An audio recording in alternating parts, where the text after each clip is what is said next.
ভারী বৃষ্টিতে সৃষ্ট বন্যায় ভাসছে বাংলাদেশের কোল ঘেঁষা ত্রিপুরা রাজ্য।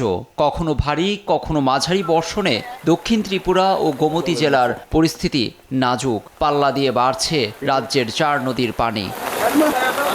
রাজ্যের প্রশাসন জানায় পশ্চিম ত্রিপুরাতেও মাথাচাড়া দিয়েছে বন্যা। সিপাহীজলা, ধলাই, উত্তর ত্রিপুরা, গোমতী ও ওনাকোটিও আংশিক প্লাবিত।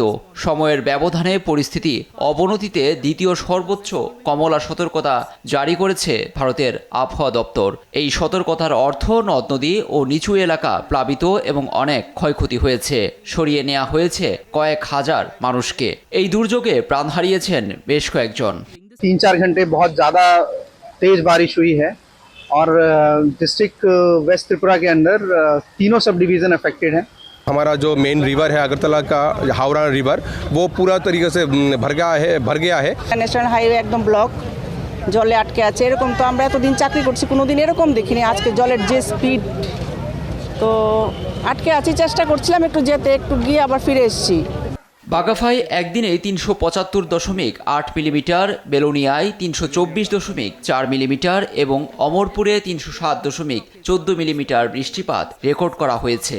ফলে রাজ্যে প্রায় 200 ত্রাণ শিবির বসানো হয়েছে। বুধবার বন্যায় ক্ষতিগ্রস্ত এলাকা ও ত্রাণ শিবির পরিদর্শন করেছেন রাজ্যের মুখ্যমন্ত্রী মানিক সাহা।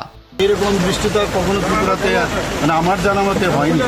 তো আমরা মানে চারিদিকে কাজ করছে সব জায়গায়। আমি আজকে সকালে আমি আমাদের মাননীয় হোম মিনিস্টারের সাথে কথা বলেছি, মানে কিছু যদি এনডিআরএফে কিছু লোকজন পাঠানো যায়, উনি বলেছেন উনি দেখছেন এবং করবেন সেটা। ত্রিপুরা ভিত্তিক সংবাদ মাধ্যম বোরাক টাইমস ও ত্রিপুরা টাইমসের খবরে এসেছে, বুধবার প্রায় 31 বছর পর ডুম্বুর জলাধারের বাঁধের সুইচ গেট খুলে দিয়েছে ত্রিপুরা কর্তৃপক্ষ।